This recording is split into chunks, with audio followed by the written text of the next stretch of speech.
Salam Bapak Ibu yang dikasihi oleh Tuhan Yesus. Selamat pagi, salam sejahtera buat kita semua dimanapun saudara berada. Damai dan sukacita Roh Kudus melimpah dalam hidup saudara semua. Senang bisa berjumpa kembali dalam pelayanan mimbar bersama di pagi hari ini. Saya perkenalkan nama saya Pendeta James Wong. Saya melayani di Gereja Bethel Indonesia, GBI Jemaat Jalan Diponegoro, Terudalam. Tema khotbah kita pada pagi hari ini yaitu hati teguh karena janji Tuhan. Kita akan baca firman Tuhan yang diambil dari kitab Roma pasal 8 ayat 31 sampai 34. Roma pasal 8 ayat 31 sampai 34. Demikian firman Tuhan. Sebab itu apakah yang akan kita katakan tentang semuanya itu? Jika Allah di pihak kita, siapakah yang akan melawan kita? Ia yang tidak menyayangkan anaknya sendiri, tetapi yang menyerahkannya bagi kita semua. Bagaimana mungkin ia tidak mengaruniakan segala sesuatu kepada kita bersama-sama dengan dia? Siapakah yang akan menggugat orang-orang pilihan Allah? Allah membenarkan mereka. Siapakah yang akan menghukum mereka? Kristus Yesus yang telah mati, bahkan lebih lagi, yang telah bangkit, yang duduk di sebelah kanan Allah, yang malah menjadi pembela bagi kita. Amin. Hari-hari ini Bapak Ibu sekalian, kita masih belum berlalu pandemi virus corona yang melanda dunia, dan yang paling mengganaskan di dunia saat ini adalah India. Bahkan Kota Medan kemarin juga Pak Gubernur dan Wali Kota ada sedikit berkoordinasi tentang karantina. Nah, hal-hal ini akan mempengaruhi sehingga iman kita akan terpuruk. Hati kita akan menjadi gelisah mendengar informasi. Dan mulai kemarin kapal-kapal feri tidak boleh membawa penumpang sampai tanggal 17. Kita berharap dan berdoa COVID-19 ini akan berakhir. Tapi tahukah Bapak Ibu, dalam situasi begini kita akan bisa menjadi orang yang kuat dalam iman. Teguh, karena Tuhan menjanjikan perkara-perkara yang indah dalam kehidupan kita. Saudara, di dalam Alkitab janji Tuhan itu untuk kita anak-anaknya. Dan kalau kita pegang perkataan Bapa surgawi, kita bisa tenang di tengah badai. Saya ingat satu kali ada seorang anak kecil di sekolah, dia tertelan permen karet. Dan dia ngomong sama teman-temannya. Teman-temannya bilang, "Weh, kamu nelan permen karet ya. Sebentar lagi kamu akan pusing, lalu kamu akan mati dan akan dikubur." Waduh, dia ketakutan. Dia pulang ke rumah dan dia ceritakan kepada bapaknya. Bapak tanya, "Kenapa kamu nangis?" "Papa, tadi aku tidak sengaja makan permen karet." Wah, bapaknya bilang, teman-teman mengatakan, "Aku akan pusing dan aku akan mati." Bapaknya bilang, "Tenang, kamu nggak akan mati." Dan dia lebih percaya kepada perkataan daripada bapaknya, sehingga ia teguh, tenang, tidak lagi khawatir. Nah, Bapak Ibu yang dikasih, kita harus pegang janji Tuhan daripada suara-suara teman-teman yang lain. Begitu juga dalam situasi semacam ini. Ketahuilah janji Allah bagi kita supaya engkau tetap teguh. Apa janji Tuhan pada berikut firman yang kita baca ini? Saya ada bagi beberapa item, yaitu yang pertama, Allah berjanji ada di pihak kita.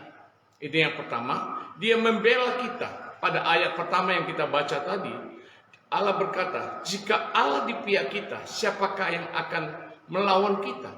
Siapakah yang akan menggugat pilihan Allah?" Allah membenarkan mereka, bahkan Kristus yang akan menjadi pembela kita. Ini janji Allah yang luar biasa. Ia tidak pernah tinggalkan kita. Dia berjanji berpihak kepada kita dan taat setia kepadanya. Yang kita yang setia kepadanya. Saudara boleh banyak masalah, tapi berserulah kepada Dia. Tuhan tidak jauh, Dia hanya sejauh doa. Saya ingat satu firman Tuhan yang menjadi favorit saya. Ini yang sering kali saya dalam keadaan emergency, saya selalu menggunakan firman ini. Boleh dicatat dan dijadikan rema dalam kehidupan Bapak Ibu. Yeremia 33 ayat 3. "Berserulah kepadaku maka aku akan menjawab engkau dan akan memberitahukan kepadamu hal-hal yang besar yang tidak terpahami, yakni hal-hal yang tidak kau ketahui. Tuhan mengatakan menantikan kita berseru kepadanya. Dan Bapak Ibu, kalau berdoa ini, mari kita mengangkat kedua tangan kita. Kenapa kita hands up? Yaitu kita berserah total kepada Tuhan. Dan Tuhan akan melihat dari surga. Dan Dia segera akan menjawab doa-doa kita. Satu kali ada anak kecil, ketika saya setiap sore berlari-lari di lapangan Orurusa, sekali saya melihat anak kecil sedang asik main layang-layang. Layang-layangnya udah mulai oleh angin sehingga mulai naik. Namun tidak lama kemudian beberapa anak yang lebih besar dari anak kecil ini mengambil tali layang-layang dari si anak. Si anak ketakutan. Dia berdiri di samping. Dia berpikir, kenapa mereka mengganggu saya? Tapi dia tidak kehilangan akal. Dia berseru, "Papa, tolong saya." Sehingga apa yang terjadi Bapak Ibu? Anak ini tadi yang mengambil benang layang-layang dari tangan si anak ini segera mengembalikan benang layang-layang kepada si anak kecil ini. Karena mereka berpikir kalau papanya muncul keluar, ini akan menjadi rumit masalahnya. Jadi kita harus memiliki Tuhan sebagai penolong yang sejati dalam kehidupan kita. Dalam kesesakan apapun, pertolongan Tuhan pasti akan dinyatakan. Kita jangan mengandalkan orang lain. Seperti beberapa kali di TV kita melihat ada insiden di jalan raya. Sehingga driver, supir yang terakhir ini mobil Fortune, mengeluarkan senjata, shotgunnya, menantang, mengancam masyarakat yang di lingkungan itu. Sehingga apa yang terjadi? Dia sendiri dijemput oleh pihak kepolisian dan dimasukkan ke dalam penjara akibat daripada melanggar HAM, hak asasi manusia. Untuk itu kita jangan mengandalkan backing kita, pejabat dan sebagainya, atau anjing header kita yang besar. Kita andalkan Tuhan. Tuhan senantiasa pasti akan menolong kita. Saudara sekalian, saya pernah mendengar juga seorang kisah yang misionaris dari Michigan, Amerika. Dia melayani ke Afrika.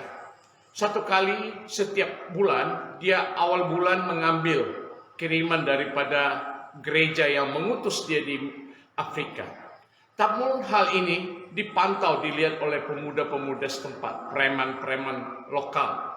Sehingga mereka merencanakan untuk merampoknya.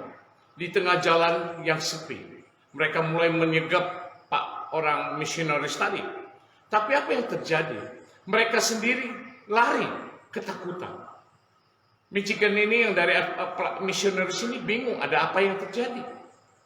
Namun beberapa hari kemudian perampok ini mereka itu datang ke rumahnya, minta maaf, minta ampun, dan berterus terang bahwa mereka mau 2 hari yang lalu untuk mau merampoknya dia.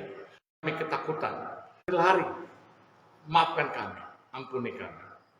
2 bulan kemudian misionaris tadi kembali ke gerejanya di Amerika. Dia menceritakan bagaimana kisah pelayanannya di Afrika dan menceritakan kesaksian ketika dia dirampok. Seorang panatua dari gereja mereka berseru, bukankah ini doa-doa kita pada saat kita mendoakan pelayanannya di Afrika? Jadi ini di luar sesuatu yang di luar nalar, yang Tuhan bisa pakai. Cara Tuhan untuk mengirim malaikat, untuk menolong ketika kita dalam kesesakan. Demikian hidup kita mengandalkan Tuhan. Nah, yang kedua Bapak Ibu, Allah berjanji mengaruniakan yang kita perlukan. Tadi ayat 32a berkata, Ia tidak menyayangkan anaknya sendiri.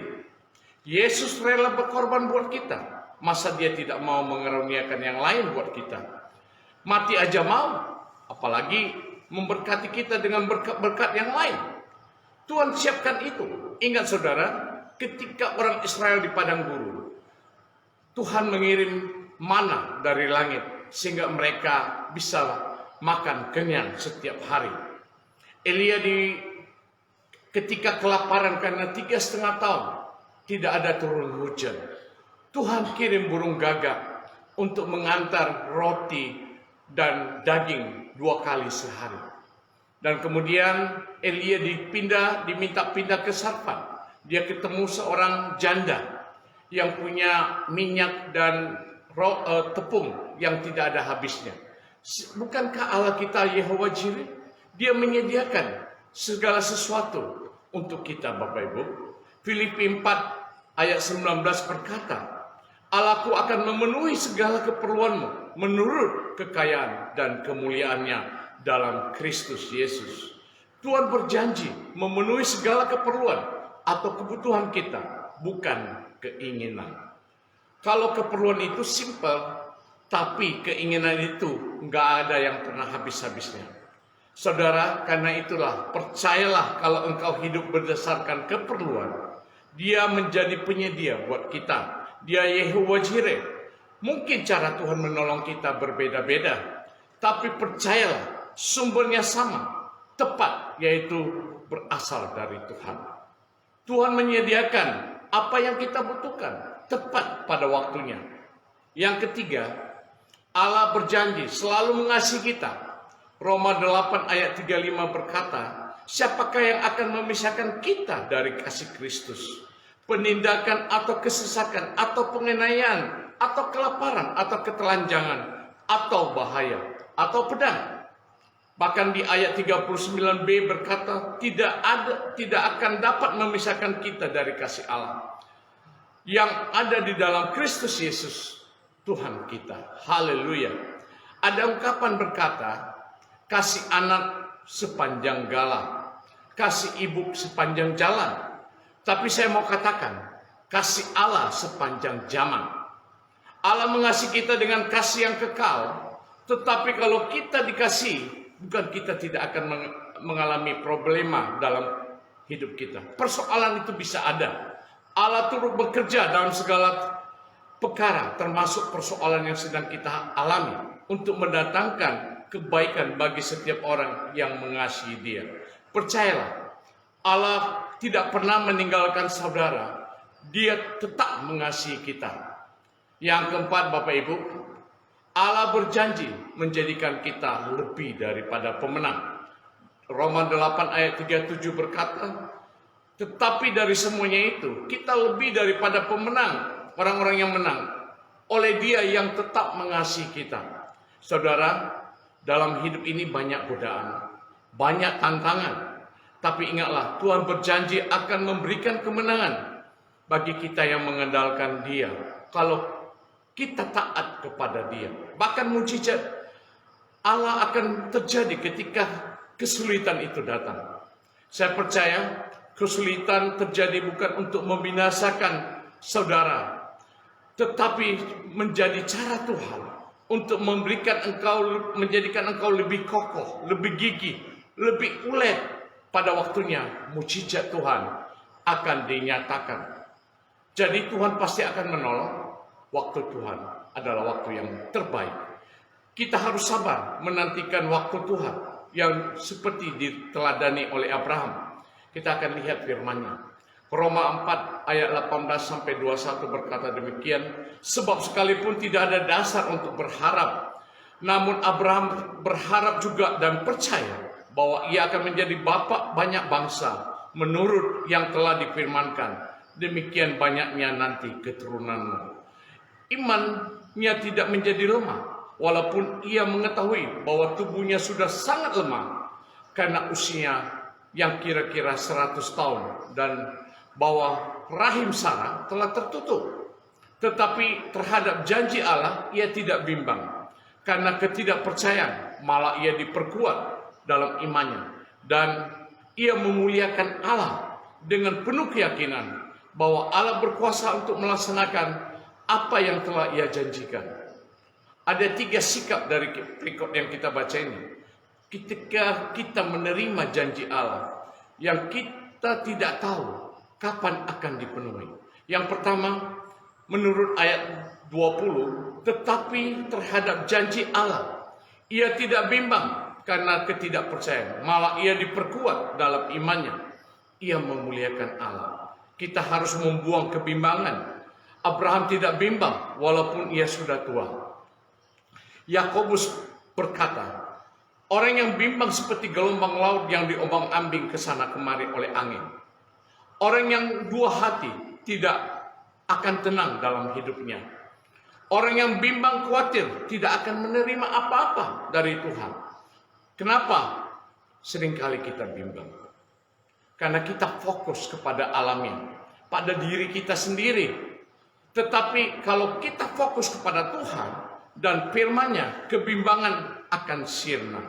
Ingatlah saudara, ketika Petrus berjalan di atas air, karena perintah Tuhan, ketika dia memandang kepada Yesus, dia dapat berjalan di atas air.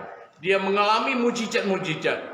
Tetapi ketika dia lihat ke kiri ke kanan, imannya mulai bimbang. Maka dia jatuh ke dalam air tersebut.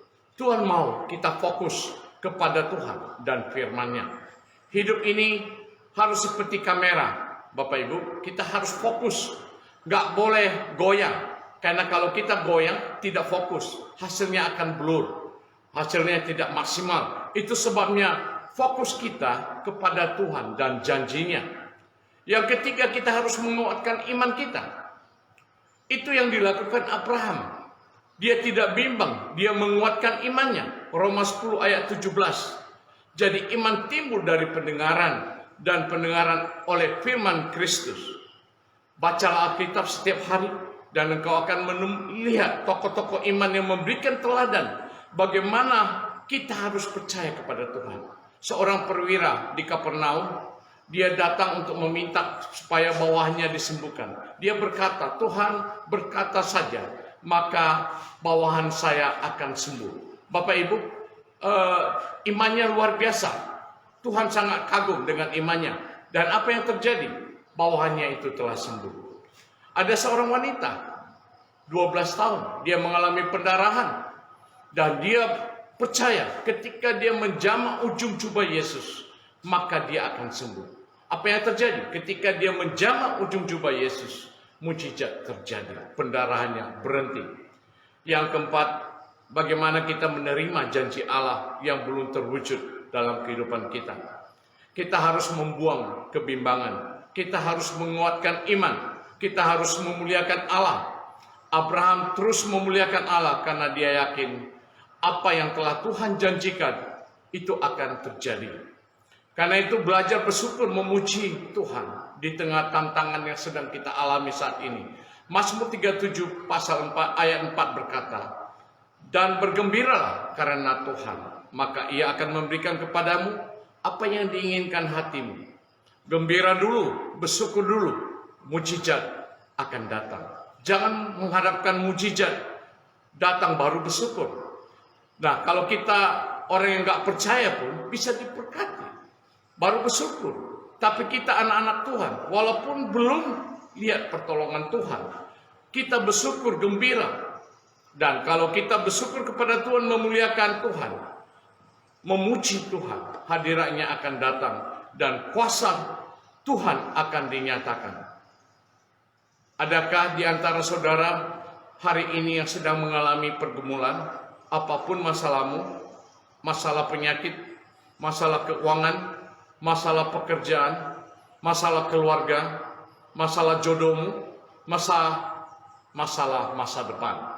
Percayalah, Tuhan berjanji menyertaimu, memberikan kemenangan, dan janji Allah tidak pernah dilupakan. Pasti akan menepatinya, asal kita tidak bimbang, menguatkan iman, selalu memuliakan Allah dengan nyanyian ucapan syukur. Selamat beraktivitas. Tuhan Yesus memberkati kita semua. Salam.